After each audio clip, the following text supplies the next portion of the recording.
네, 안녕하세요. 저희 17차 한림 디스커버리 마이스 시작하도록 하겠습니다. 저희 매주 지금 목요일 날 진행하고 있는 웨비나가 벌써 이제 17번째 진행을 하고 있습니다.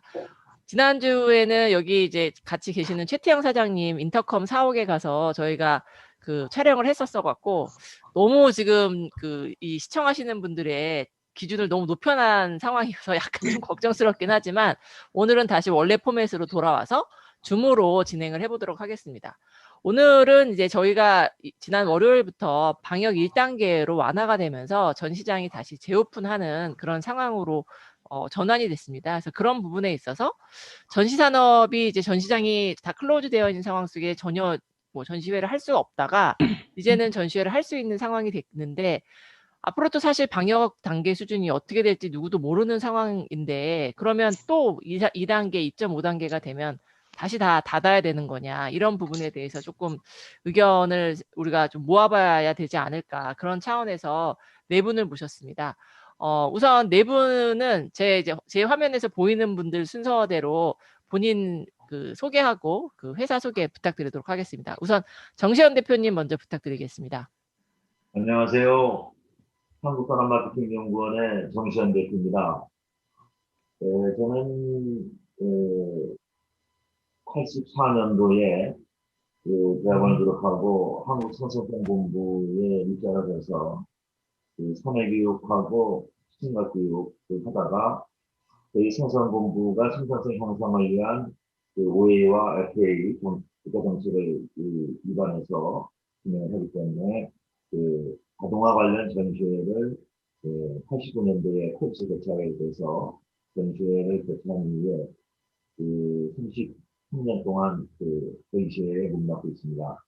저희 회사는 93년도에 설립이 됐는데 초창기에는 저희가 이제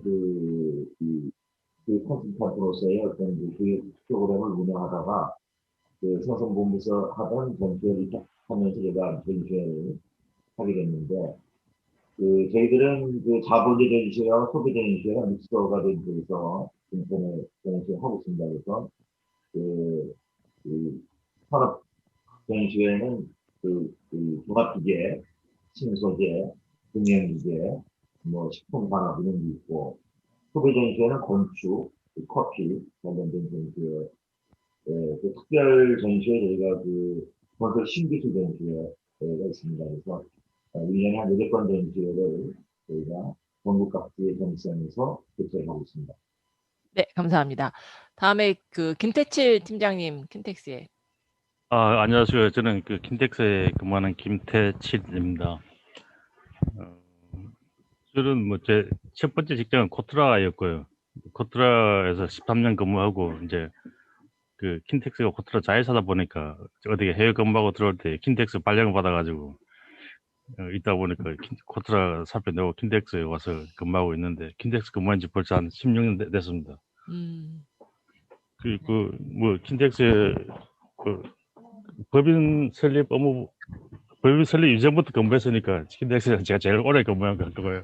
하여튼 오늘 이 주제에 대해서 같이 이야기할 수 있는 좋은 기회 같습니다. 만나서 반갑습니다. 네, 감사합니다. 그 다음에 이하성 대표님. 네, 안녕하세요. 저는 글로벌컴스 이하성이라고 하고요. 대표 맡고 있습니다. 주로 해외 전시를 좀 많이 했고요. 해외 전시 하다 보니까 이제 식품 쪽 관심이 좀 많이 생겨서 식품 소재 전시를 겁없이 시작해가지고 한 8회까지 하고 올해는 좀 쉬는 상태이고요. 지금은 이제 다른 업체분들이랑 마찬가지로 거의 숨죽이고 있는 상태입니다. 네, 알겠습니다. 네, 감사합니다. 네. 그리고 전 전시 디자인 설치협회 감사도 받고 있습니다. 네, 감사합니다. 마지막으로 유지수 대표님 부탁드리겠습니다. 네, 안녕하세요. 저 DNIC 유지수입니다. 저희는 이제 맨파워 에이전시를 운영하면서 이제 조금 생소하시긴 하시겠지만 기획을 주로 하지 않는 운영을 맡아서 대행해 드리는 역할을 하고 있고요. 지금 현재 전시 서비스업 협회 부회장사를 맡고 있습니다. 반갑습니다. 네, 네 분 모두 감사합니다. 이제 대부분 전시와 관련된 업무들을 많이 하고 계시는 전문가분들을 오늘 모셨고요. 아까 제가 이제 처음에도 말씀드렸던 것처럼 저희가 사회적 거리두기 1단계로 되면서 전시장을 다시 이제 재개장하는 그런 상황이 되었습니다.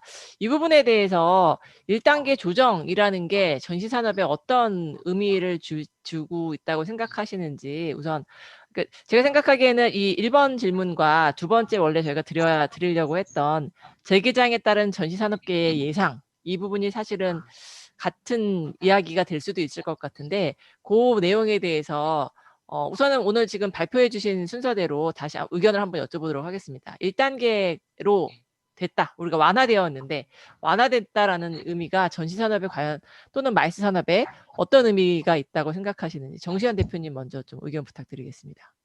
뭐, 아시다시피, 전시장 자체가 원래 청구가 높고, 통풍이 잘 되는, 그런 안전한 장소로 전통이 나 있습니다. 그리고 전시 자체도 개최 시에 방역 메뉴에 따라서 단계적으로 관리가 되고 있고, 또 위급심한 상황에서도 빠르게 대처할 수 있는 그런 환경이 좋은 곳인데, 지금 정부에서 2단계가 지속이 될 때, 전시회를 고위험 지역으로 이렇게 분류를 해서 좀 돌잔치하거나 아니면 PC방 같은 그런 부류로 묶어놓은 상황에서 되게 참 어려움이 많았거든요. 그래서 어쨌든 간에 1단계에서 내려와서 전시장 개장이 돼서 좋기는 한데, 앞으로 또 확진자가 늘어나서 2, 3단계에서 보면 또 전시장이 폐쇄가 되는 상태가 되고 있기 때문에 저희 전시업계에서는 2, 3단계에서도 전시회는 개최가 돼야 되고 전시장은 되어야 된다. 그런 요구를 좀 하고 있는 상황입니다. 네, 알겠습니다. 김태칠 팀장님 이제 전시장 측면에서는 사실 이제 문을 닫고 있다가 문을 여셨는데 네. 이 상황에 대해서 1단계 완화라는 것들이 전시장한테 어떤 의미인지 좀 부탁드리겠습니다. 아까 파일 공유해 드릴까요? 좀 이따. 그거는 제가 발표할 파일이고요. 네네네. 지금 주신 질문에 대해서 먼저 제가 네. 말씀드릴게요. 네. 이거 뭐 결론부터 말씀드리면 이거 우리 산업에 대한 관심 부족이랄까요? 우리 업계에 있는 사람들이 아니면 정부의 행정적 실수? 이 결론부터 먼저 내리고 제가 말씀드리고 싶은데요. 이 1단계에서는 전시회를 할 수 있었는데 2단계 이상 갔을 때는 전시회를 못하게 했거든요. 그렇죠. 그 근거가 뭐냐면 실내 50인 이상 그 자료가 있는데요. 실내 100인 이상 집합 금지 대상 사례 해가지고요. 그게 보면 전시회, 박람회, 설명회, 학술대회, 기념식, 수련회 이런 거 요런 예시적 사항이거든요. 예시적 사항에 전시회란 말과 박람회란 말이 들어있으니까 우리 전시장이 오픈을 못하는 상황이거든요. 이거는 누가 했냐? 행정 관료들이 요 예시적 조항으로 요 말을 넣었어요. 요 말이 없었으면 전시장이 오픈할 수 있었습니다. 그렇죠. 이게 이제 우리 업계에 있는 사람도 마찬가지고 이 관료들도 전시회를 그냥 단순히 필수 이제 산업이 아니라 그냥 이벤트 행사로 그렇게 인식하고 있었다는 그 증거가 요 방역 행정에서도 나타났다 이렇게 말씀드리고요. 그래서 지금까지 전시 업계 진흥회나 우리들이 이제 계속 이야기한 게 다른 왜냐면 마트나 백화점은 그냥 우리가 비슷한 상황이지만 정부에서 하는 게 일회성 행사가 아니고요. 필수 경영 활동에 해당되는 시설들은 다 오픈시켰습니다. 그렇게 정부에서는 전시장은 필수 경영 활동에 해당되지 않는다고 이렇게 봤기 때문에 그 자료는 제가 그 전달한 자료에 그게 나오기 때문에 한번 네네. 보시면 되고요. 네. 결국 이 부분은 우리 업계에 있는 사람들이 제대로 정부 정책 결정자 과정에서 어필하지 못할 거고요. 정부도 그렇게 봤다 이거예요. 그리고 이게 행정상에 나는 이거는 실수 오류였다 이렇게 이야기하고 싶습니다. 그렇게 말씀해 주시니까 더 안타까운 것 같아요. 행정상에서 전시산업이라는 거를 그런 돌잔치 이벤트 정도의 수준으로 인식하고 있다라고 하면 사실 그동안 저희가 산자부하고 여러 가지 활동을 많이 했음에도 불구하고 그 문구를 누가 넣었는지는 모르겠지만 너무 뭐라 그럴까 무책임하게 사실 진행이 되지 않았나 싶은 생각이 듭니다. 요 대목에서 부연 설명 하나 더 말씀드리면 네. 그 독일에서는 9월 1일부터 그쵸. 전시장을 오픈하고 전시회에 참가하게 했습니다. 네. 그리고 전시회를 통해서 해외에서 들어오는 사람들에서 격리 기간도 없앴거든요. 맞습니다. 그 대신 독일에서는 이벤트를 못 하게 했어요. 네네네. 가장 대표적인 게 미넨에 그 10월 달에 맥주 페스티벌이 있지 않습니까? 옥토버 페스트. 예, 근데 네, 다 금지했죠. 취소. 예, 미넨 전시장은 다 오픈하고 전시회를 네. 개최했는데 옥토버 페스티벌을 못 하게 했거든요. 그 사례를 우리는 정확히 독일에서는 전시회를 아주 중요한 산업으로 생각하고 비중 있게 하니까 그렇게 정부에서 그렇게 인정하고 있는 거거든요. 네. 그와 마찬가지로 우리나라도 그 측면에서는 그 의사결정 정책 결정자들한테 우리가 어필하지 못했다 이런 생각이 좀 굉장히 강하게 들고 있습니다. 네네. 알겠습니다. 그러면 또 우리 전시 장치하시고 해외 전시에 많이 나가셨던 이하성 대표님 해외 전시회도 사실 거의 안 되고 있는 상황이었잖아요. 독일만 제가 알기로도 현재 김태칠 팀장님 말씀해 주신 것처럼 9월 이후로는 60개 이상 개최된 걸로 알고 있어요. 독일에서만. 근데 어떻게 생각하시는지 이하성 대표님께 한번 여쭤보겠습니다. 난 지금 사실 집합금지 명령 뭐 이게 이제 그 해제가 됐는데 아까 네. 김태칠 부장님 말씀하신 것처럼 사실 전시장을 문을 닫는 건 굉장히 심각한 거잖아요. 저희에는 일터 자체가 없어지는 건데 그런 정도 우리가 뭔가 개입할 수 없는 상황에서 그냥 후다닥 그렇게 문구 하나가 들어가고 그 여파가 우리 산업계에 다 미쳤다라고 지금 들으니까 상당히 좀 황당한 생각이 들고 저도 또 협회에 있기 때문에 도대체 우리가 왜 그 사전에 그런 부분들에 정보라든지 뭐 이 대응을 적절하게 했을까 뭐 이런 이제 생각이 좀 얼핏 들었는데요. 일단 지금 1단계로 사실 조정이 되긴 했지만 가장 큰 문제는 이게 전시라는 게 뭐 다 이제 그렇잖아요. 뭐 내일부터 해도 돼라고 하면 그럼 이제 하자 이렇게 할 수 있는 게 아니기 때문에 예, 지금 업계한테 미치는 어떤 그 뭐랄까 체감 효과는 거의 뭐 없는 것 같아요. 제가 이제 1단계 돼도 네, 그러니까 제 입장에서 일단 저를 포함해서 이제 혹시 또 다른 분들은 어떨까 싶어갖고 제가 이제 오늘 요 토론 있기 전에 몇 군데 전화를 한번 좀 이제 돌려봤어요. 뭐 기본 부스만 하는 업체, 또 뭐 독립 부스만 하는 업체, 뭐 이런 식으로 이제 이렇게 확인을 좀 이렇게 좀 해봤는데, 뭐 간간히 그러니까 이제 요거 딱 되고 나서 견적을 요청하는 뭐 이런 것들은 조금 오는 것 같다.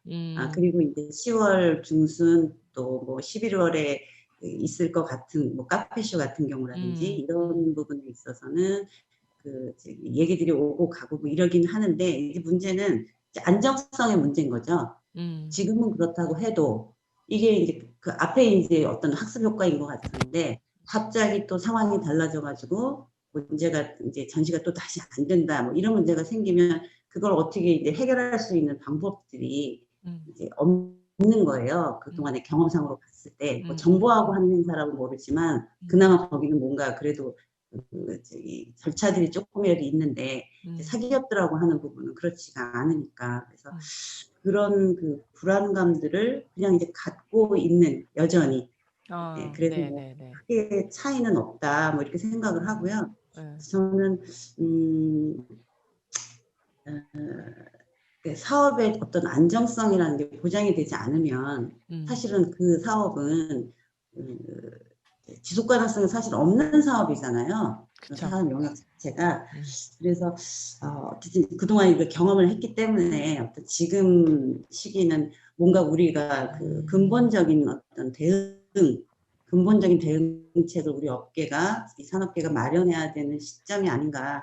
사실 그런 생각이 좀 듭니다. 네, 네, 알겠습니다. 자, 마지막으로 그 유지수 대표님 이제 인력과 관련돼서 원래 이제 많이 활동을 하시는데 운영, 그 컨벤션 쪽의 운영도 마찬가지고 그런 현장에서 현장 진행 용역이나 이런 직원 그 현장 인력들 파견을 많이 해주고 계시는데 되게 많은 영향이 있으셨을 것 같아요. 코로나 상황 동안에. 근데 이제 전 시장이 문을 닫았을 때는 또 더 큰 영향이 있으셨을 텐데 지금 아까 이하성 대표님 말씀해 주신 것처럼 1단계 완화가 됐지만 아직은 피부로 정확하게 느끼기 어렵다 얘기해 주셨는데 유지수 대표님은 어떻게 생각하시는지 여쭙겠습니다. 사실 이제 앞전에 이하성 대표님이 말씀하신 이제 카페쇼가 사실은 지금 이제 하반기에 가장 큰 저희 메가 전시회라고 이제 생각이 드는데 저희 회사도 지금 이제 1단계라는 자체만을 들었을 때는 아마 일반인들은 굉장히 많이 완화되고 좋겠다라는 생각을 하실 수도 있겠지만 저희 산업에 종사하는 사람들의 입장에서 특히 이제 저희 같은 경우에는 이미 연초에 세미콘 코리아라는 저희 연도를 거의 시작하는 가장 큰 전시회를 사전 교육까지 다 마친 상태에서 맞아요. 몇 시간 후에 이제 취소가 되는 상황들이 생긴지라 사실은 지금 1단계로서 좀 좋은 마음도 있긴 하고 물론 이제 행사들이 뭐 생각하시는 것처럼 완전 다 없어졌다. 전시장만 일을 하는 건 아니었기 때문에 간간히 행사들이 계속 이제 뭐 진행이 됐다, 취소됐다, 연기됐다 그러다 또 축소돼서 그런 점이 있긴 했지만 지금 단계는 사실은 어찌 보면 2단계보다 더 불안한 상황인 것 같아요. 왜냐하면 준비는 다 하고 있으나 저희가 두 가지의 준비를 해야 된다는 거죠. 1단계 입장에서는 갑자기 내일 아침에 오늘도 보니까 이제 확진자가 100단위를 넘어섰던데 그러면 준비를 다 했다가 이제 다음 주 정도나 다음 주 후반에 갑자기 격상이 됐을 때는 그러면 취소가 됐을 땐 또 어떻게 할 것이냐라는 이제 두 가지 고민이 생겼다라는 게 저희 입장에서 보면은 과연 전시장이 단계별로 이 오픈을 하느냐, 폐쇄를 하느냐가 지금 중요한 게 아니라 기본 전제는 전시장을 오픈해주는 상태에서 방역 기준과 이게 상향되고 하향되고 해야 되지 단순히 1단계 됐다고 전시가 개최되고 다시 격상됐다고 취소되는 것은 지금 현실과 저희 업계에 있어서 정부의 어떤 바라보시는 시책이나 이런 현상들에 대해서 굉장히 많은 변화를 가져야 되지 않을까라는 생각이 많이 듭니다. 네, 네, 맞습니다. 진짜 뭐 다들 이야기해 주신 것처럼 사실 저희 전시 파트가 산자부에 주무부처가 산자부인 이유는 전시회를 통해서 수출을 할 수 있다라는 이유 때문에 저희가 산자부가 주무부처로 되어 있어서 운영을 이렇게 관리를 많이 해주고 있었는데 지금 상황에서는 수출의 어떤 사실 대기업은 예외가 되겠지만 중소기업 같은 경우에는 수출의 판로라는 게 전시회가 상당히 절대적인 어떤 역할을 함에도 불구하고 이 전시회를 전부 다 막아놓고 있다 보니까 중소기업들도 이제 이 상품을 팔 수 있는 이런 길이 상당히 막혀 있는 상황이지 않습니까?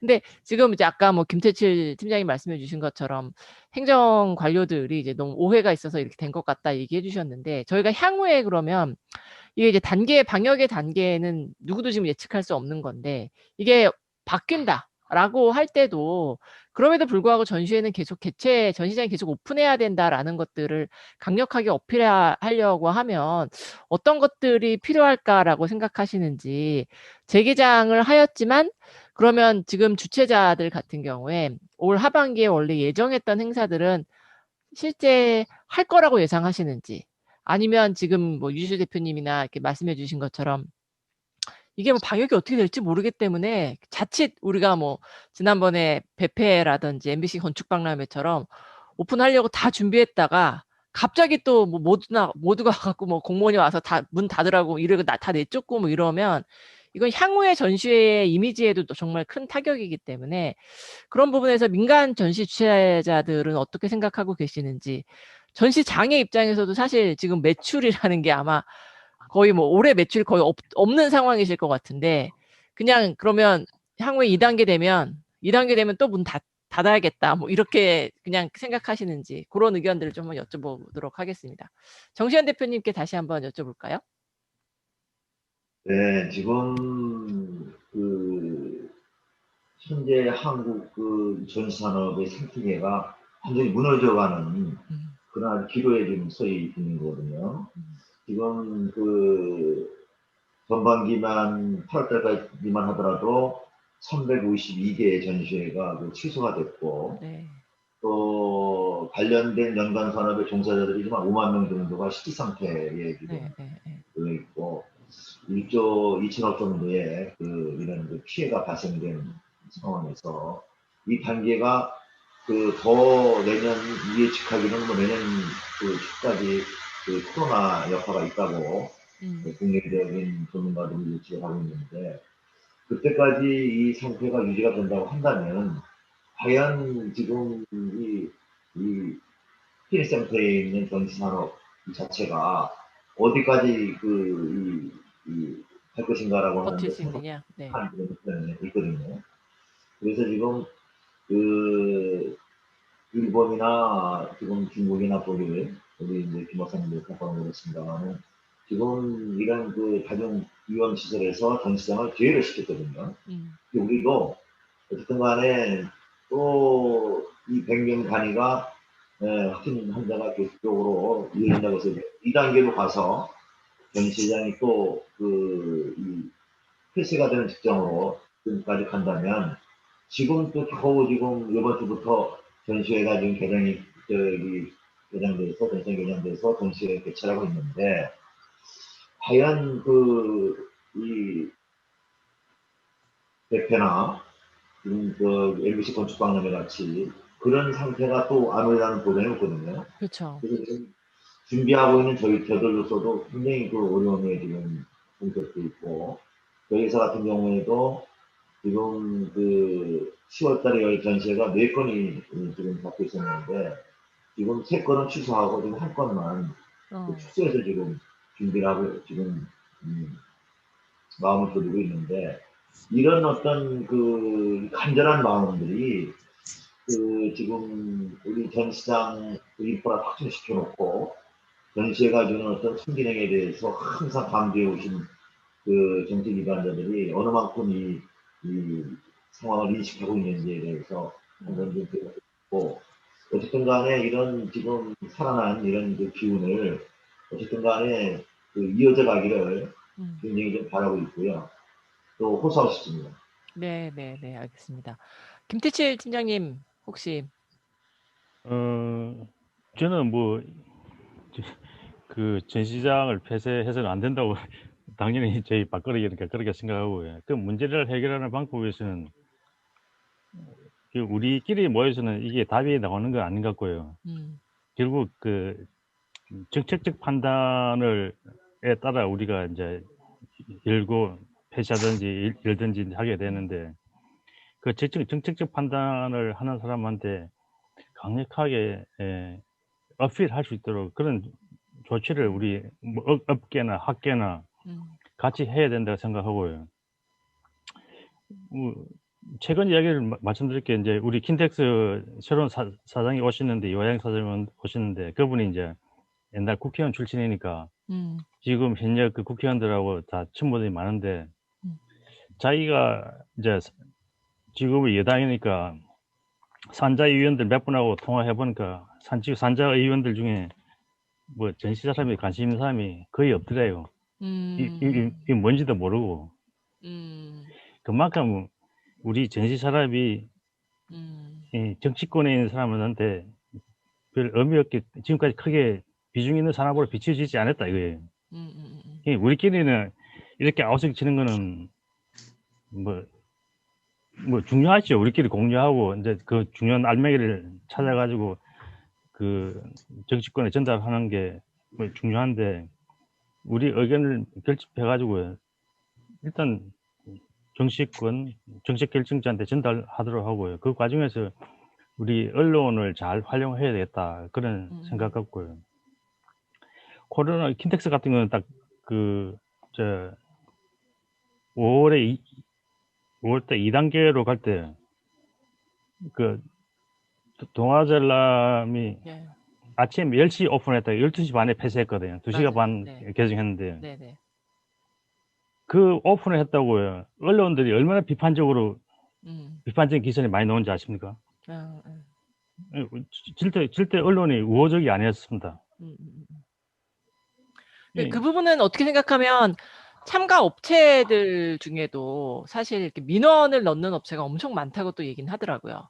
그러니까 이제 그 숫자가 많다 보니 언론들이 이제 그런 이야기를 듣게 되면 또 그렇게 왜 주최자 한 명이 희생하면 다들 편한데 그런 의도가 있던 건 아닐까라는 생각을 좀 조심스럽게 해봅니다. 예, 뭐 이제 반대편에 있는 세력들이 아마 그러니까. 그렇게 하고 했던 걸로 알고 있는데요. 하여튼 이제 이제 우리의 이 소중한 의견들을 결집해가지고 계속 그 산업이 발전을 하려면 우리끼리 이야기해서는 안 되고요. 우리 의견을 정치권에 정치 결정자한테 여론 이쪽에 전달하는 이런 채널이나 시스템을 갖춰줘야 우리 산업이 더 보호받고요, 더 발전할 수 있지 않을까. 저는 그렇게 생각합니다. 그런 차원에서는 사실 전시 주최자협회에서 이승훈 수석 부회장께서 되게 그 역할을 지금 많이 해주시고 계시지 않나 싶은 생각은 들어요. 예, 제가 보니까 우리 산업에서는 전에 그분이 네. 제일 좋은 그 외부 네트워크를 정치권하고 네. 연결된 네트워크를 갖고 있었습니다. 네네네. 그렇게 해서 네. 되게 활동을 지금 많이 해주고 계셔갖고 네. 그나마 조금 이제 뭐 이렇게 조금 아무튼 아직까지는 물론 저희끼리의 이야기인 것 같긴 하지만 김태실 시장님 말씀해주신 것처럼 어떤 정책 결정자하고의 저희가 뭐 어떻게 생각하면 사실 이번에 킨텍스 새로 오신 사장님께서 역할을 좀 해주시면 킨텍스는 앞으로 3단계도 지어야 되는 상황인데 그런 것들이 지금 이게 전시 만약에 진짜로 뭐 어떻게 다시 2단계가 되고 다 문을 닫아야 된다라고 하면 전시사업 자체가 아까 정시현 대표님 뭐 다 얘기해 주신 것처럼 전시사업 자체가 지금 고사돼 버리고 나면 뭐 킨텍스뿐만 아니라 뭐 저희가 생각했던 잠실이라든지 마곡이라든지 전시장을 오픈한다는 것 자체가 지금 뭐 전혀 무의미한 행동이 될 수도 있는 건데 그런 차원에서는 새로 오신 대표님이 좀 역할을 해주셨으면 좋겠다라는 그런 간절함이 좀 생기기도 하네요.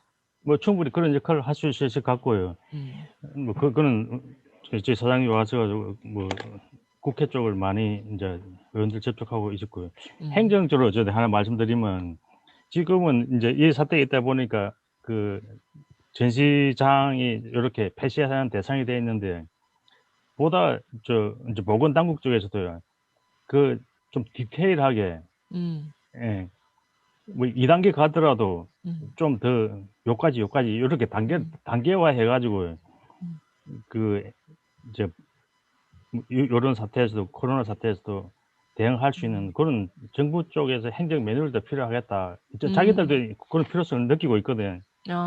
과거 사례가 없다 보니까 이제 너무나 일방적으로 다 획일적으로 정했는데 그게 아니고 어떤 대상별, 사안별, 뭐 2단계 내에서도 뭐 2.1단계, 2.2단계 여러 단계화 해가지고 행정을 관리할 필요가 있다. 행정적 발전도 좀 더 필요하겠다. 그렇게 저희들은 현장에서 느끼고 있습니다. 네, 감사합니다. 이하성 대표님 혹시 뭐 추가 발언 해주실 거 있으실까요? 일단 지금 정부 방침이 금지는 해제가 됐지만 어쨌든 개최하는 부분에서 좀 자제하라는 이런 권고안이기 때문에 사기업 부분은 뭐 그러니까 주최자들이 하는 그런 전시도 지금 뭐 앞서 말씀해 주신 것처럼 그런 어려움들이 있는 거는 당연한 거고 또 한편으로 이제 공공기관이 뭔가 그동안 이 정부가 주최 주관했던 전시들이 완전히 이제 멈춰 있는 상태잖아요. 예산이 좀 아예 다 다른 데 썼다는 얘기도 들리고 뭐 그런 초창기부터 그랬는데 이제 그렇게 됐을 때는 사실 어느 기관에서 전시를 하겠어요. 전시건 행사건. 그쵸. 책임 그래서, 소재가 네, 전혀 없기 때문에 우리 이 업계 입장에서는 사실 뭐 문을 열건 안 열건 그게 그렇게 큰 어떤 의미는 현재로는 없다라는 좀 생각이 들고, 또 하나는 이제 아까 그 김태츠 부장님 말씀하신 거 굉장히 저는 공감을 하는데요. 저희가 어쨌든 그래도 없는 것보다는 나은 이 전시 사단체가 있잖아요. 네. 네, 네, 그래서 저는 이제 코엑스에서 한번 이제 모여가지고 네. 우리 목소리를 내는 걸 한번 하긴 했는데 사실 아쉬움이 좀 있어요. 했던 그 경험을 좀 일회성으로 좀 끝내지 말고 어차피 비상 상황이기 때문에 이건 이제 그냥 지금 이 말씀 듣다가 좀 생각이 난 건데 무슨 전시산업 무슨 범대책본부 뭐 이런 거라도 뭔가 좀 비상기구를 좀 만들어가지고 좀 더 목소리를 낼 수 있는 그런 게 좀 필요하지 않을까. 기존의 그 활동 나름대로 했던 각 전시 단체들이 각자 움직이는 어떤 그 시스템하고 좀 별개의 그런 조직들을 만들면 좀 다른 어떤 차원의 목소리도 낼 수 있지 않을까. 뭐 그런 생각이 좀 갑자기 드네요. 네네네. 범대책본부의 구성. 네, 뭐 그런 거. 예, 고민해봐야겠다. 네. 네, 그거 안 하는 게 사실 이상한 거 아닌가요? 지금 상황이면? 네네네. 맞는 말씀이신 것 같아요. 네. 네. 유지수, 네, 말씀하세요. 네, 이 대표님 말씀 중에 저희가 한 달 전쯤이었나요? 저희가 이제 코엑스에서. 마이스 옆에 관계들이 이제 모여서 저도 거의 87년도에 제가 양복 입고 넥타이 메고 남대문에서 시위를 한 이후에 거의 5년 만에 저도 한 말 드시고. 해보는데 그 호소문을 갖고 저희들이 이제 중국공리시대나 비정본부나 그렇게 요구에 이제 저희가 호소문을 냈는데 이번을 방문할 때 우리 이제 전산업진흥회 회장하고 회장 각 회장단이 가서 회금 전달할 때 산업부에서 사무관이 같이 공연을 갔거든요. 그런 또한 그런 저기에 뭐 국장 정도는 가서 좀 해주세요. 내용을 듣고 왔을 텐데 그 사무관이 가서 기술팀 최고의 지금 이 위치에 있는 일본의 담당 팀장한테 그런 그 상황을 설명한다고 해서 얼마나 그 친구들이 심하게 받았을까 하는 그 자괴감이 그러게요. 그러니까 사무관보다는 조금 더 윗단에서 사실 움직여줘야 되는데, 예, 진짜 아쉬움이 큰 것 같습니다. 마지막으로 우리 유지수 대표님께서도 혹시 어떤 코멘트 있으시면 부탁드리겠습니다. 아까 이제 잠시 참가업체에 대한 이제 그런 말씀. 네, 제가 지난주에 아주 충격적인 얘기를 사실은 들었어요. 그러니까 이제 관공서에 계시는 이제 사무관께서 이제 만나서 이런저런 얘기를 하는 과정에서 생각보다 전시장의 개최 참가를 반대하는 사람들이 전시 참가 주최에 참여하는 참여업체 직원들이 그렇게 전화를 하신다는 얘기를 들었어요. 그 얘기를 듣고 과연 그러면 우리가 물론 이제 전시장이 문을 못 열어서 개최를 못하는 것도 굉장히 중요한 문제이긴 하겠지만 그러면 우리 전시 주최자들이나 이 산업에서 참가 업체에게조차도 어쩌면 방역에 대한 안전감에 대한 불감증을 해소하지 못했다지 않았겠나라는 이제 생각지도 못했던 저는 그 민원을 도저히 막으실 수가 없다라고 얘기를 하시더라고요. 그 불안감과. 그래서 약간은 물론 전시장도 그런 부분이 필요하겠지만 전시 주최자들도 참가업체에게 이 전시회를 열어서 만들어내는 우리의 결과물들과 성과물 그리고 그들이 또 안전하게 올 수 있는 그런 안전책에 대한 것들도 저희들이 나름대로 좀 더 고민을 해봐야 되지 않을까라는 생각이 듭니다. 네, 되게 좋으신 의견 같아요. 저희가 사실 모르겠습니다. 실제 주최자 하시는 분들께서 참가 업체들한테 전시 장에서 전혀 문제가 없다라는 부분들에 대해서 어느 정도로 공지를 해주시고 계시는지 제가 정확하게는 모르겠으나 저도 사실 그 비슷한 이야기를 들었어요.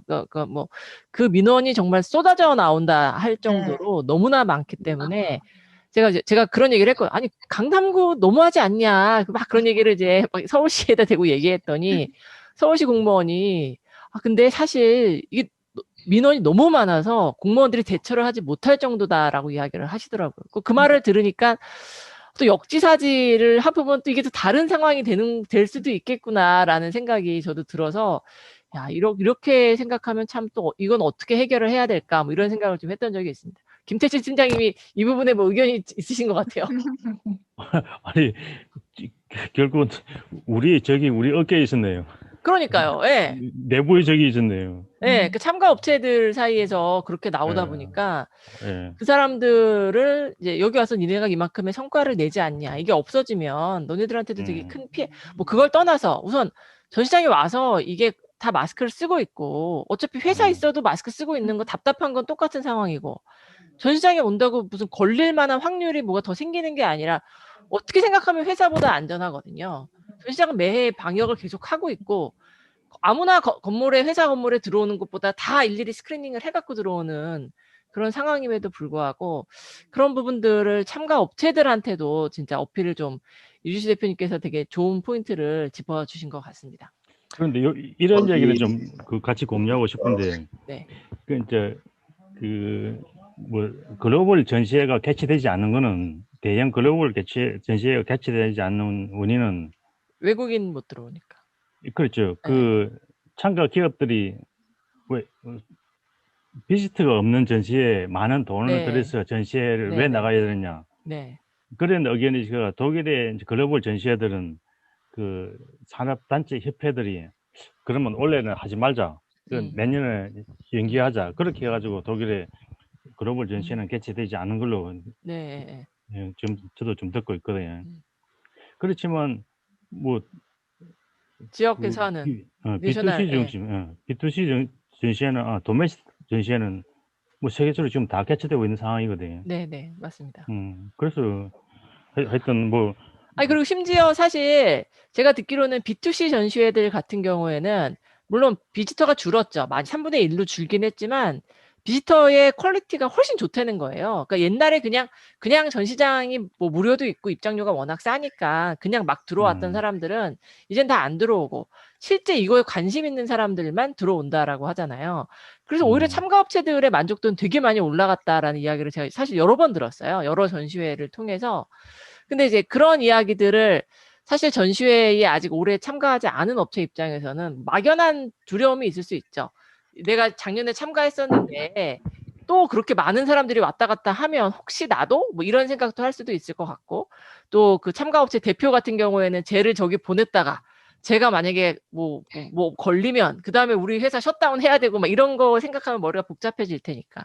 근데 제가 몇 군데 전시 주최사 하시는 분들 만나서 이야기 들어봤더니 자기네들도 조금 걱정했다. 전시 개최 기간 이제 저희가 그 6, 7월 달에 전시회를 했으니까 걱정했었는데 비지터가 너무 없어서 참가업체 만족도가 현저히 떨어질 것 같다. 끝나는 날 엄청난 컴플레인이 들어올 것 같다 걱정했는데 오히려 되게 만족하고 갔다. 그래서 자기도 되게 뿌듯했고 좋았다. 오히려 바로 다음번 전시회에 또 하자라고 계약을 하고 갈 정도의 성과를 보였다라고 하는데 그런 부분들에 대해서 저희가 좀 어필을 많이 해야 되지 않을까 하는 생각을 합니다. 네. 그러면 이제 우리 이제 전시장의 재개장에 대해서는 뭐 여기 정도까지 이야기하시고 그 세 번째에는 온오프라인 하이브리드 경제 시대의 전시산업의 경쟁력은 우리가 어떻게 가져가야 될까? 저희가 이제 뭐 전시장이 개장을 못해서 전시회가 연기되거나 취소되거나 뭐 이런 여러 가지 이유들이 있었었는데 어쨌든 향후에 대한민국 전시산업이 유지되기 위해서는 우리가 갖고 있는 경쟁력이 무엇이었을까에 대한 고민이 반드시 필요한 것 같고 그다음에 국제회의 쪽은 뭐 아시겠지만 이제 국제회의는 사실 상반기 동안에 거의 전부 다 연기되거나 취소되거나 행사를 못하다가 상반기 동안에 국제회의 주최자들이나 PCO들이 온라인 국제회의에 대한 플랫폼 개발에 이제 확 달겨들어서 그걸 많이 개발을 해갖고 현재는 온라인으로 거의 대부분의 행사가 다 5월 달부터는 개최가 되고 있는 상황이에요. 그래서 오히려 PCO들 같은 경우에는 매출에 있어서 매출의 감소가 물론 있긴 하지만 뭐 매출이 뭐 작년 대비 생각해 봤을 때 뭐 70%까지 그러니까 한 20% 정도만 떨어졌다 하는 데들도 있고 하반기부터는 온라인으로 바짝 하면은 매출에 있어서도 그닥 타격이 많지 않을 것 같다는 업체들조차 지금 나타나고 있거든요. 반면에 전시회는 사실 이게 일반 우리 민간 주최자가 하는 전시회 중에는 이거를 온라인으로 이렇게 딱 전환하는 전시회는 아직 많지 않은 것 같고 하이브리드 전시회도 사실 제가 이렇게 많이 본 것 같진 않아요. 그래서 그런 부분에 있어서 전시업계 쪽에서는 어떻게 생각하시는지 좀 의견을 여쭙도록 하겠습니다. 마찬가지로 정 대표님부터. 네. 예, 물론 그 코로나19 사태로 인해서 전시회가 이제 취소가 되면서 어려움이 이제 분석도 있죠.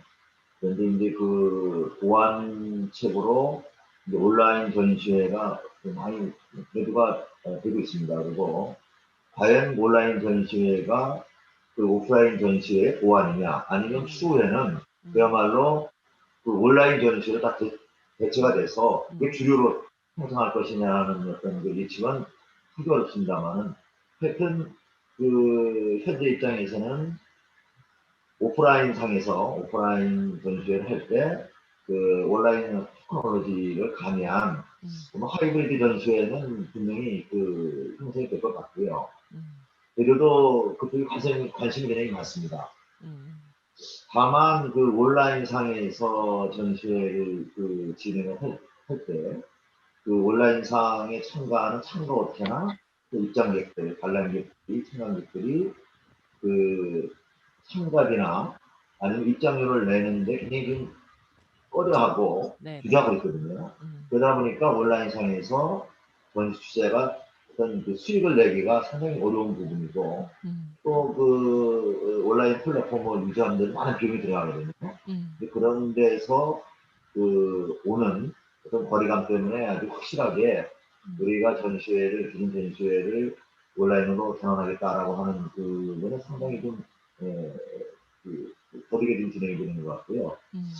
그걸 보완하기 위해 정부에서 그 어떤 표준화된 그 온라인 플랫폼을 만들어서 그것을 우리가 공동으로 사용한다면은 조금 빠르게 진행이 될 것 같고 어쨌든 하여튼 이 가상현실, 가상 공간에서의 어떤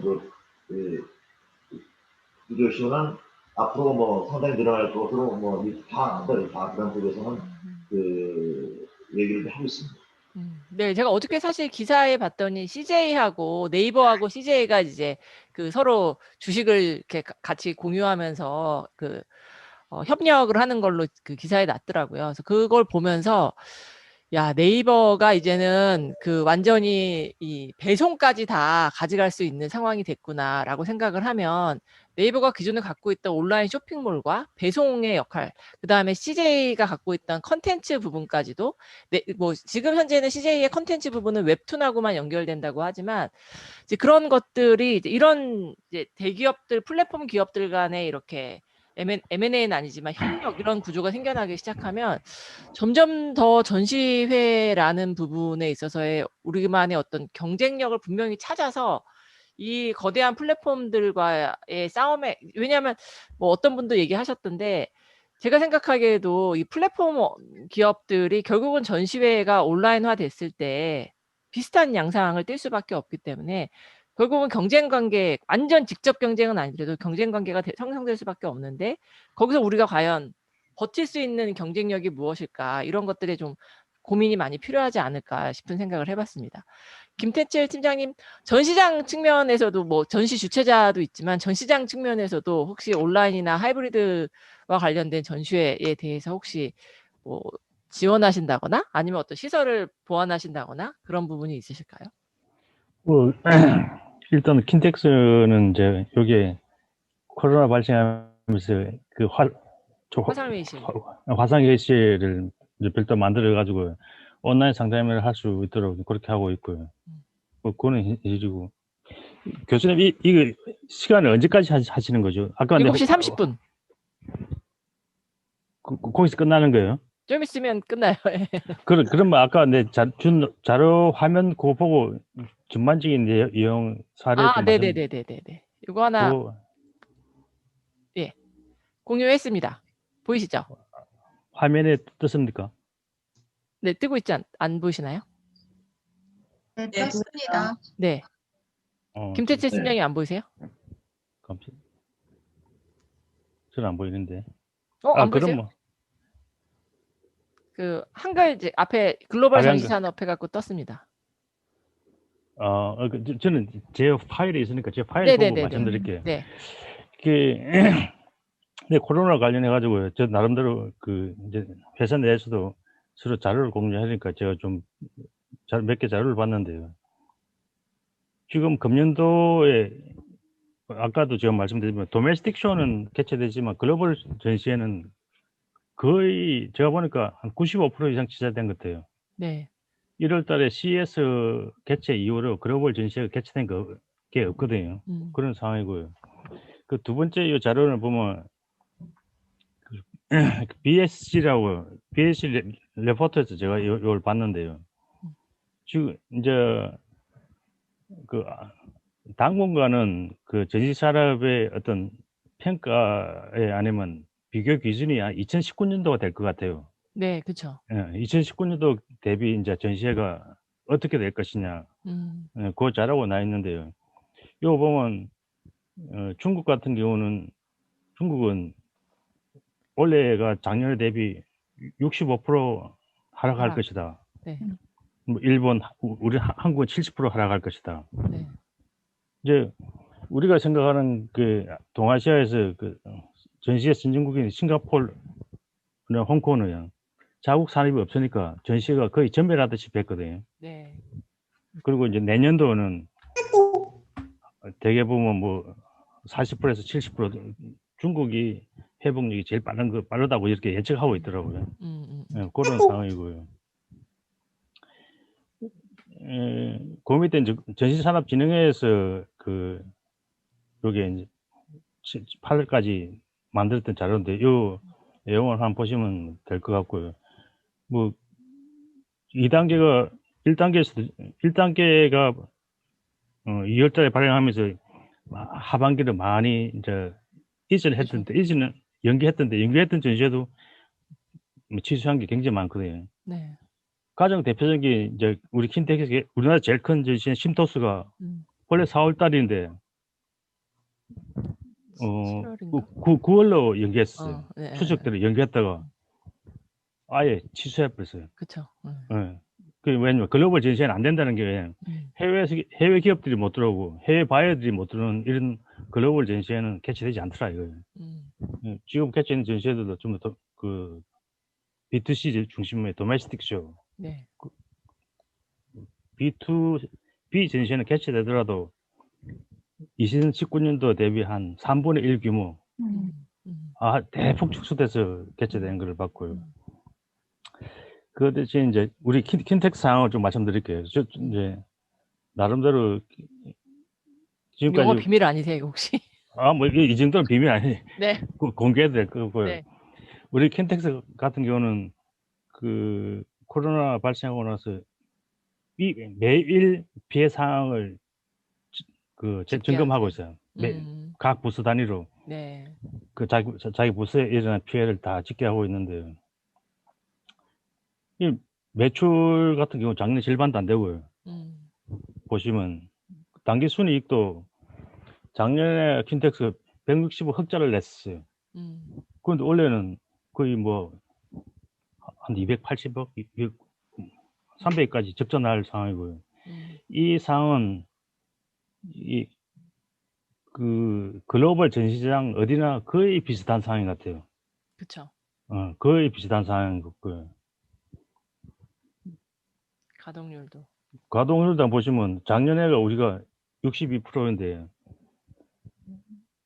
지금까지 가동률 손실이 25%고요. 뭐 지금까지 뭐 계속 개최되면 이제 그 코로나 더 피해 없이 예정된 사업들이 개최되면 한 20% 남짓 이렇게 예상되고 있거든요. 요런 상황이 있다는 거 보여주시고요. 네네네네. 메르스 참고 상황의 가동률이 저희가 한 5% 됐었나 보네요. 그렇죠. 그 메르스 때 우리 보니까 우리 내부 자료에 보니까 5% 정도의 가동률 피해가 있더라고요. 이게 이제 지금 이런 코로나 상황이고요. 상황에 참 킨텍스의 예. 근데 내가 보면 이런 상황이 킨텍스는 그런데도 그 나쁜 상황이 아니라고 생각해요. 그 전체를 다 비교하면 우리보다 더 심각한 데가 한국보다 더 심각한 데가 독일 전시장인 것 같고요. 네. 그리고 홍콩이나 싱가포르는 우리보다 더 심한 것 같고요. 우리가 항상 이제 지금 상태에서 가장 제일 관심 있는 분야가 이제 온라인 사업 분야던데요. 네. 그 국제 희쪽은 분명히 하이브리드로 가가지고 방향성이 설정된 것 같아요. 그렇지만 그 온라인 전시회 쪽은 정신 사장님이 말씀하시는데 뭐 그게 그 여러분이 정확하게 파악하고 있는 것 같고요. 온라인 전시회에 대해서는 아직까지 이게 옳다 저게 옳다 분명한 그 방향성이 없는 것 같아요.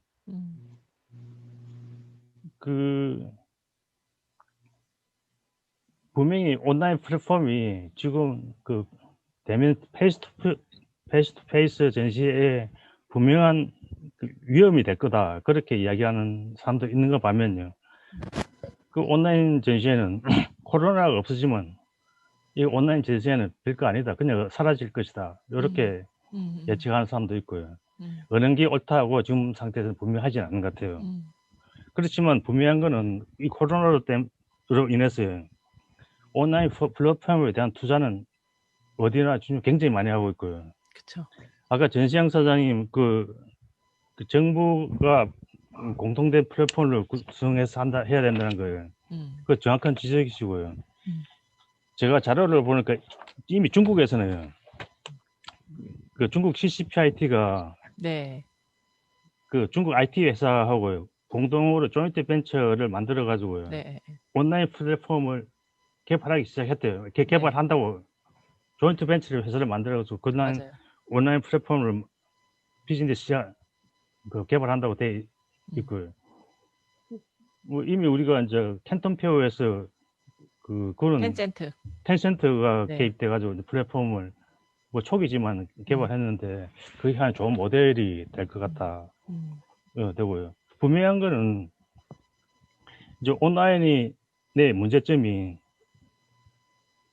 이거 수익 모델이 안 된다는 게 이게 가장 큰 문제점이거든요.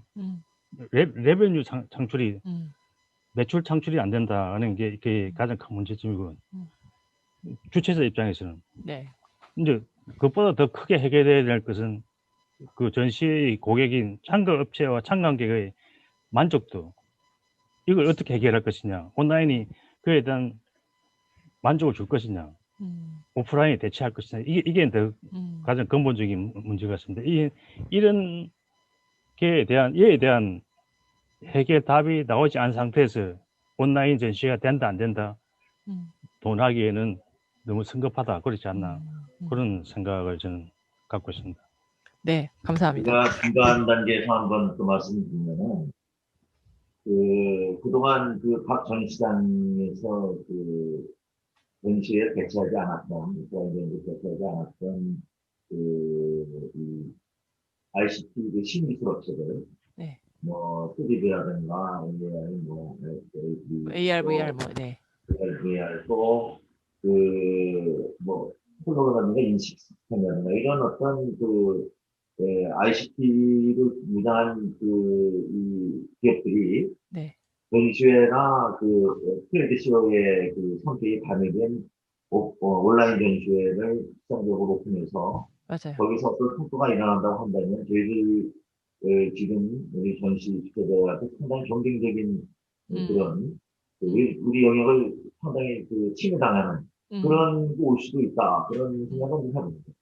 아, 네네. 근데 저는 그런 생각도 좀 해보거든요. 이게 그러니까 지금 기사화도 되게 많이 되고 있어요. 제가 이제 제 페이스북에 항상 공유를 하고 있는데 뭐 여러 회사들이 전시회 플랫폼을 만들어 갖고 그거를 이제 지금 경쟁적으로 발표를 하고 그러고 있는데 분명 우리 민간 지금 오프라인으로 전시회를 했던 주최사들이 갖고 있는 경쟁력이 저는 있다고 생각하거든요. 우리가 이제 기존의 그러니까 참가 업체에 대한 이 네트워크를 갖고 단순히 참가 업체 뭐 리스트만 갖고 있다는 게 아니라 참가 업체와의 네트워크를 갖고 있다라는 게 우리 하나의 경쟁력이 될 수 있고 바이어 부분에 있어서는 이제 바이어는 조금 다른 이야기가 될 수는 있겠지만 어쨌든 바이어 B2B 같은 경우에 바이어 정보를 갖고 있다라는 게 우리가 갖고 있던 그다음에 이 분야에 있어서의 흐름 내가 맡고 있던 전시회 분야에 있어서의 흐름 이런 것들을 우리가 어쨌든 몸으로 지금 다 캐치하고 있다라는 게 갖고 있는 경쟁력인데 약간 아쉬운 거는 그 경쟁력이 있는데 이걸 잘 살리지 못한 채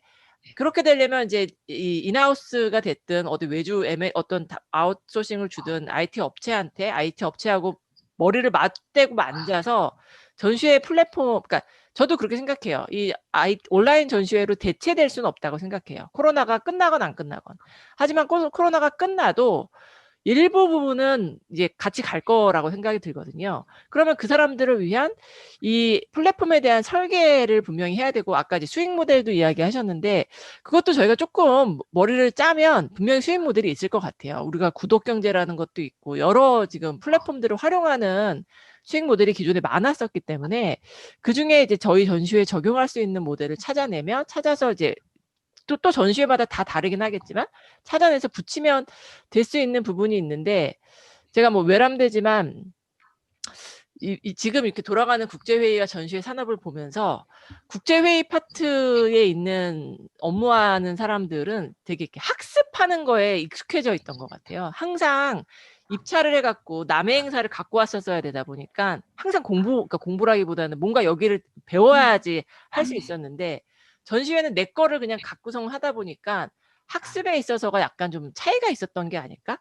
그러니까 뭐 그 학습 능력이 떨어진다라기보다는 학습하는 자세 자체에서 그래서 그런 부분들이 전시 쪽에서 조금 더 강화가 되면 전시 주최자에 있는 직원과 IT 기술을 우리가 당장 가질 수는 없으니 이렇게 둘이서 만나서 이거를 이렇게 쫙 프로그램을 설계하면 얼마든지 가능할 것 같은데 이제 그런 부분이 좀 아쉽다라는 생각이 드는 게 저 개인적인 생각입니다. 네. 지금 우리나라 전시 그 상황이 그 서구하고는 조금 네. 충돌하는 부분이 서구는 시장은 산업 전시회가 주를 이루고 있는데 반해서 우리는 지금 이 산업 전시회보다 소재 전시회가 더 강세보다 많거든요. 맞습니다. 거의 확률로는 뭐 35대 65로 많은데 이 오프라인 전시회가 지금 안 됐을 때 온라인으로 이렇게 전환하는 하려면 기본적으로 확실한 어떤 그 선거업체의 기본적인 그 틀이 고정화돼 있어야 되고 어떤 그 관람객들도 어느 정도 이 확보가 시작이 돼 있는 상태에서 그게 이루어져야 되는데 지금 지금 전시회들이 그 브랜드화가 확실하게 안 돼 있고 또 이 참가업체도 보통 보면은 그 올해 나온 업체 재참가율이 50%가 떨어지고 어떤 또 불주총 닷을 통해서 다각도로 그 홍보해서 밀집된 장소로 관련 걸 유인하는 이런 어떤 미래성적인 행사들이 많다 보니까 사실상은 그 온라인으로 전시회를 전환하는데도 어떤 한계가 있다 이렇게 보거든요. 네, 아쉬운 점이 참 많은 것 같은데 이하성 대표님 혹시 이제 뭐 주최사 입장이나 전시 그 부스 제작하시는 그런 관점에서 온라인 전시회와 관련돼서 이제 지난번에 사실 그 원에스 3D 양은석 대표님이 나오셔갖고 되게 참 가슴 아픈 이야기를 많이 하고 가시긴 하셨는데 혹시 어떻게 생각하시는지? 일단 지금 나오는 뭐 온라인, 오프라인, 뭐 동시, 하이브리드 뭐 이런 얘기들은 사실 뭐 그만큼 우리 기술이 발전했다든지 아니면은 참가사들이 어떤 그런 요구들이 있다든지 이런 요구에 의해서 나온 게 아니고 오프라인이 안 되다 보니까 그거에 대한 어떤 대응으로 나온 거잖아요. 그렇기 때문에 어떻게 보면 기존 전시의 어떤 연속성을 보장하기 위한 그러니까 그런 임시 방편적인 성격이 사실은 지금 강하다고 저는 생각을 해요. 그리고 기술적으로도 사실 그 받침이 안 되기 때문에 기껏 그 홈페이지 뭐 이제 한다 해서 제가 다 들어가 보거든요. 그러면은 네. 뭐 기존 그 쇼핑 그 저기 그 쇼핑몰, 뭐죠? 온라인 쇼핑몰. 네, 온라인 쇼핑몰 수준을 벗어나지 않아요. 네네. 벗어나지 않고 또 뭐 하다못해 그 대표적으로 뭐 온라인 최초로 한다 뭐 해갖고 캔톤 페어도 해놓은 곳에 들어가 봤더니 네네네. 거기도 저도 사실은 그 네, 수준이에요. 예, 맞습니다. 그러면 그 많은 업체를 어떻게 일일이 다 들어가서 보고 또 거기에 참가하는 업체들도 또 거기에 맞는 컨텐츠를 또 만들어서 또 자기를 또 어필해야 되고 그래서 지금 현재로서는 제가 볼 때는 저기 온라인 전시는 그렇게 우리가 가야 될 길은 아니다. 앞으로 어차피 가야 되는 그 길이라면 모르겠는데 네. 그렇진 않지 않을까. 저는 네네. 사실은 좀 그렇게 생각해요. 그래서 지금 우리가 견디는 게 어려운 것이지 이제는 다른 전시를 준비해야 된다라거나 뭔가 이거는 좀 아니지 않을까. 저는 좀 그렇게 생각하고 특히 뭐 캔톤 페어도 그때 김유림 대표. 네네 그게 뭐 어디서 이렇게 말씀하신 걸 제가 인터넷으로 봤는데 캔톤 페어 이제 후기로 올린 걸 봤는데 거기 그렇게 많은 온라인 그걸 했는데 사실 온라인으로 매칭된 게 전혀 없었다.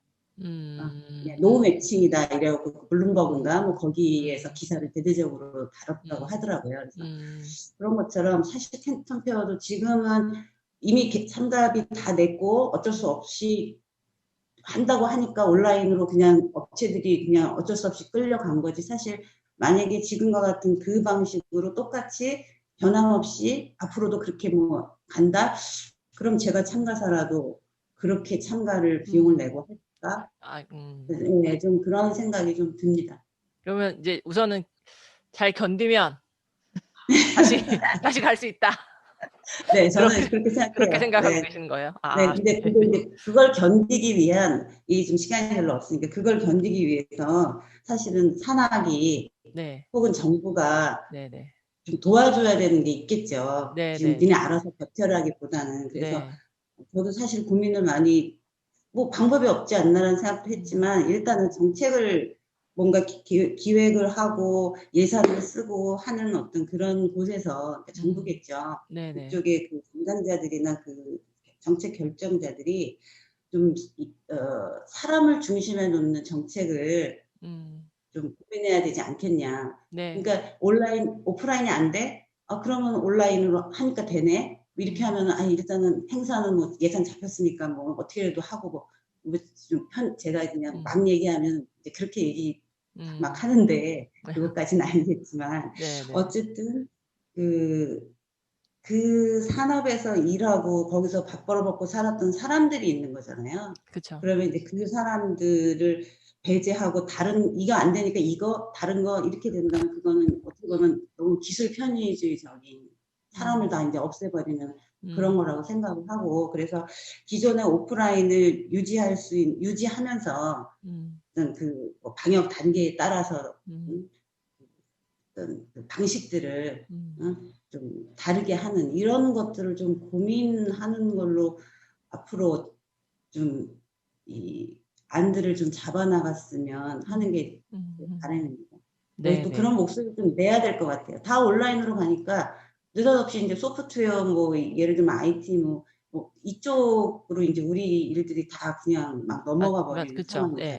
현재 그런 상황이죠. 이 전시업계에 있는 그 업체들이 같이 좀 가면서 만약에 필요하다면 변화해야 된다면 또 그걸 서서히 좀 따라갈 수 있는 어떤 이런 배려들이 이 업계를 고민하시는 분들이라면 그런 배려들을 좀 같이 하는 그런 게 이제는 오히려 필요하지 않을까라는 생각이 좀 드네요.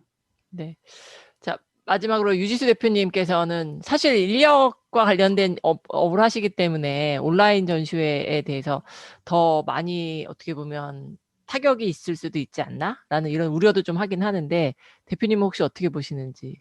네, 뭐 사실 전시 하나의 시장으로 본다 그러면 어떻게 보면 인력 시장 굉장히 작을 수도 있고 근데 저희 같은 경우는 사실은 영역에 구애받지 않는 다양한 형태의 맨파워 에이전시를 하고 있는 상황에서 사실 온라인으로 해도 사람이 없어지지는 않고 오프라인으로 가도 사람이 없어지지는 않지만 지금 이제 제가 인력의 개념으로 조금 보기보다는 지금의 현황은 앞으로 이 온라인과 이런 코로나로 인해서 변화되는 고용시장 형태에 대한 고민을 해야 될 시점이라고 저는 생각을 해요.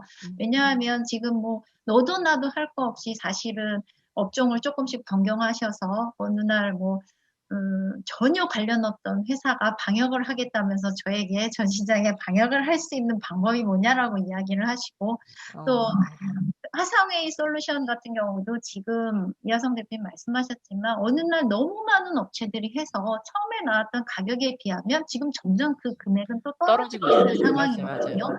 그렇다 그러면 지금 현재에서 고민을 해야 될 것은 물론 전시가 개최가 되느냐 안 하느냐도 굉장히 중요하겠지만 우리 개인들로서의 지금 이 산업에 종사하는 사람들이 과연 향후 온라인이 된다고 해서 다 굶어 죽고 오프라인이 된다고 해서 다 밥을 먹고 사는 건 아닐 거란 얘기죠. 그렇다면 그들과 같이 공유를 해서 우리가 이 산업에서 살아남을 수 있는 협업의 관계들이 분명히 형성이 돼야 될 거라고 생각을 하고 그러기 위해서는 사실은 지금 고용 형태와 이 바뀌는 세상이 얼마만큼 큰 변화가 올 거라는 예측을 좀 해야 될 거라는 생각이 들고 그러면 산, 관, 그리고 우리 학계들이 모여서 향후에 이제 이들이 과연 이 업에서 생존할 수 있는 방법과 어떤 그들과 공유할 수 있는 그 고용 형태에 대한 그런 것들을 좀 더 깊이 고민해야 할 시점이 아닌가. 왜냐하면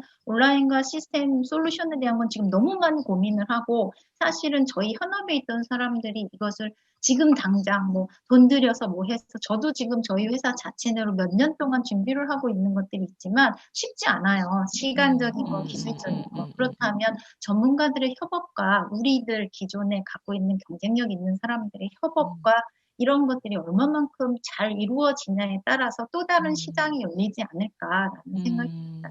네. 중요한 말씀이신 것 같아요. 정말 협업이라는 게 지금 제일 중요한 키워드인 것 같아요. 이건 뭐 저희 산업 분야뿐만 아니라 다른 산업들도 이 변화하는 이 상황 속에 기존에 있던 사람들과 새로 나타나는 이 상황 속의 협업이 모든 분야에서 필요한 것 같고 특히 마이스 분야에서도 완전 새로운 뉴노멀이 지금 만들어지고 있기 때문에 더더군다나 거기서 어떻게 협업을 끌어낼 것이고 그다음에 아까 말씀해 주신 것처럼 인력과 관련된 부분에 있어서도 물론 우리가 이제 전문성을 가져가야 되는 것도 있지만 이제 젊은 Z세대들이 계속 들어오는 저들을 받아들이기 위해서도 인력에 대한 구조를 어떤 식으로 가져가야 될지에 대한 고민이 되게 큰 시기인 것 같습니다. 그러면 이제 시간도 많이 다 흘렀기 때문에 거의 뭐 마무리 정리 멘트라고 생각하시면서 산관하게 앞으로 어떤 관계를 가져가면 좋겠다. 뭐 그런 이야기 또는 혹시 못다 하신 이야기가 있으시면 그 말씀 들으면서 마치도록 하겠습니다. 정 대표님 먼저 부탁드리겠습니다. 전시회가 개최가 되지 않으면 뭐 전시장뿐만 아니라 우리 전시자 또 공사 시공 또 인력 서비스까지 전부 전체적으로 가정행을 하거든요. 네. 그래서 하루빨리 백신이 개발돼서 코로나가 되게 단순하게 바라고 있고요. 이제 정부에서도 크게 말씀드렸습니다만은 전시발전 특별법까지 만들어서 국고도 중앙정부와 또 지자체도 많이 이제 투입을 하고 있는데 우리 전시회가 안전한 상태에서 방역 시스템을 강화해서 전시회가 계속적으로 코로나 2단계, 3단계에서도 전시장은 안전한 상태의 전시회를 개최할 수 있는 그런 환경을 만들어주고 기능해주기를 바라고 그동안에 그동안 사스 메르스도 또 왔다가 물러갔는데 코로나19도 분명히 공식되겠죠. 네. 용기를 가지시고 우리 계속 화이팅. 네, 감사합니다. 다음에 김태칠 팀장님. 그 지금 코로나 시대에서 지금 다들 힘들지만요. 그 정말 위기는 어떻게 잘 극복하느냐에 따라 새로운 기회가 된다고 생각하고요. 네. 저는 이번 기회에 지금도 아마 이런 위기 상황에서 상당히 많은 기업들이 폐업하고 도태하고 사라질 것 같은데 네. 이런 기회가 또 다른 이게 우리나라 전시업계에 준비만 잘하면 도약할 수 있는 기회라고 생각되고요. 이 상황에서 가장 지금 대두되는 게 M&A거든요. 네. 그 정말 위기에 있는 나쁜 말로 이야기하면 먹잇감인데 이런 기회를 통해서 우리나라 전시업에서 좀 M&A가 일어나가지고요. 고질적으로 갖고 있는 문제점들을 해결할 수 있는 기회가 됐으면 좋겠다고 생각되고요. 그런데 M&A는 우리 현업하는 사람들이 하기는 힘들고요. 우리 학계에 있는 사람들이 이 산업에서 M&A 어떤 기준이나 방향성, 내용을 좀 연구가 좀 이루어져 가지고요. 우리나라 전시 산업 시장에서 M&A가 좀 활성화됐으면 좋겠다. 그게 이제 저는 우리 학계에 있는 사람들한테 좀 그 말씀 전해드리고 싶고요. 분명히 혹독한 겨울이 오면 그 다음에 또 다른 생물이 나타나서 시장을 지배하거든요. 들판을 지배하거든요. 그런 기회로 삼았으면 좋겠다는 그런 제 생각입니다. 네네네. 네. 좋은 말씀이신 것 같아요. 저희가 해외엔 사실 전시회 M&A가 엄청 많이 있죠. 지난 한 10년 안쪽으로는 M&A밖에 없었다라고 이야기하시는 분들도 계시는데 해외 이제 학자들은 전시산업은 그렇다라고 얘기하는데 국내에서도 어떻게 생각하면 이번에 저희가 사실 동종 전시회가 유사 중복 전시회가 너무 많은 상황이기 때문에 그런 부분들에 대한 의견이 좀 필요한 것 같습니다. 그분을 좀 우리 학계에 있는 분들이 이론적 기반을 좀 만들어 주셔야 될 것 같아요. 그러게요. 저도 요새 반성을 많이 합니다. 너무 전시 산업에 대한 연구가 기존에 되게 없었던 것 같아요. 그러니까 특히 컨벤션 쪽은 연구하시는 분도 많으시고 되게 여러 주제를 다뤘었는데 전시는 찾아보니까 김봉석 교수님하고 황희건 교수님밖에 없더라고요. 그래서 이런 부분들에 대한 좀 반성을 많이 하게 됩니다. 네. 이하성 대표님 혹시 뭐 특별한 말씀은 더 드릴 건 없는 것 같아요. 네. 없으신가요, 더? 네네. 네, 알겠습니다. 유지세 대표님 혹시 마지막으로.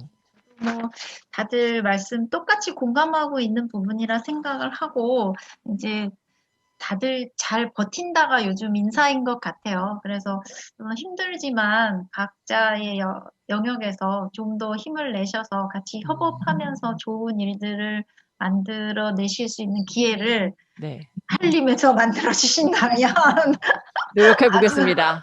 좋겠습니다. 노력해 보겠습니다. 감사합니다. 네, 감사합니다. 저희 오늘 최태영 대표님께서 처음부터 쭉 같이 자리하고 계신데요. 최태영 대표님이 아마 그 궁금하신 게 있지 않으실까 싶습니다. 네, 안녕하세요. 네 분의 정말 보석 같은 귀한 말씀 너무나 잘 들었습니다. 저는 이제 그 잠실 국제회의 복합지구라든가 코엑스 그리고 킨텍스와 같은 이런 대규모의 컨벤션 센터들이 코로나 위기, 코로나인 시대에 과연 이게 보물단지가 될 건지 매물단지가 될 건지 이거에 대해서 우리 김태칠 처장님께 한번 여쭤보고 싶은데 혹시 말씀 좀 해주실 수 있나 모르겠습니다. 행사가 개최되지 않고 있으니까요. 이거 애물단지고 돈만 까먹고 있습니다. 그래도 3단계 전시장은 이제 가시는 거잖아요. 3단계는 확정됐고요. 이제 기본 설계 용역 발전된 상태고 아마 내년에 하반기 10월달 지나면 또 3단계 착공을 할 것 같은데요. 이게 어차피 이 국제전시장 컨벤션 센터라는 게 사람이 이동하고 국제가 교류가 있어야 이게 활성화될 수 있는 시설인데 지금까지 이렇게 이행이 금지된 상태에서는 그러면 이거는 애물단지가 되고요. 쉽게 하면 우리가 그 월드컵을 하면서 전국에 축구장을 만들어 놓고 그게 애물단지 되듯이 그런 시설로 전락할 수 있다고 생각합니다. 근데 앞으로 아마 이 코로나인 시대에는 제가 보기에는 대규모의 컨벤션 센터도 하나의 큰 경쟁력이 되지 않겠는가. 지금 우리 컨벤션 시설을 보면은 한국은 여러 가지 경제 규모에 비해서 사실 시설 자체가 너무나도 좀 빈약하지 않습니까? 그래서 너무 실망하지 마시고요. 큰 희망을 갖고 이걸 좀 극복하셨으면 좋겠습니다. 파이팅입니다. 감사합니다. 제가 봤던 그 뉴욕의 자비츠 컨벤션 센터 같은 경우가 지금 확장을 했거든요. 자비츠 네네. 컨벤션 센터가 물론 지금 코로나 처음 터지자마자 이제 그 병상으로 쓰고 응급 병상으로 쓰고 이런 것도 활동도 했지만 그 대표가 인터뷰 그러니까 자기네 홍보 영상이긴 한데 거기서 그런 얘기를 해요. 코로나가 이제 향후 몇 년 동안 계속되는데 자비츠는 확장했기 때문에 너네가 필요로 지금은 같은 크기에도 옛날엔 100명 들어갔지만 지금은 뭐 30명밖에 못 들어가는 상황인데 자비츠는 늘려놨기 때문에 충분히 행사를 할 수 있다. 그렇게 이제 홍보하시는 걸 봤는데 그런 측면에서 저희가 이미 이제 발주가 나갔고 했던 행사장들은 이제 그렇게 홍보를 해야 되고 어떻게든지 이제 저희가 행사를 다시 살려야 되는 부분이 분명히 그거는 이제 저희가 갖고 있는 과제인 것 같고 또 반면 제가 이제 들은 이야기는 여러 그런 지금 공식적으로 나온 데들 말 이외에도 여러 곳에서 현재 컨벤션 센터들에 대해서 민간이 짓겠다라는 곳도 있고 여러 군데가 있는데 그런 데들은 사실 지금 축소를 하겠다라는 이야기들을 하고 있습니다. 실제로 센터의 경쟁력이라는 부분에 왜냐하면 수익을 생각해 봤을 때 이게 당분간 수익 시설로서의 역할을 못하니까 이거를 다른 걸로 더 많이 지으면 수익을 낼 수 있는데 그런 이야기들도 현재 지금 진행이 되고 있는 걸로 알고 있습니다. 교수님 말씀 듣고 정말 너무 죄송합니다. 네네. 딱 한 말씀만 네네네. 한 말씀만 드리겠습니다. 네. 컨벤션 센터의 경쟁력은 센터의 크기입니다. 크기. 네네. 절대 줄이면 안 됩니다. 이상입니다. 네, 감사합니다. 감사합니다. 제가 예를 한번 들어볼게요. 네. 제가 이제 부산 백스코 얘기인데, 93년도에 이제 백스코 추진 계획단이 이제 만들어지는 제가 자문위원으로 참석을 했었는데, 김영삼 대통령 재임할 때 부산에 선물을 좀 하겠다. 이런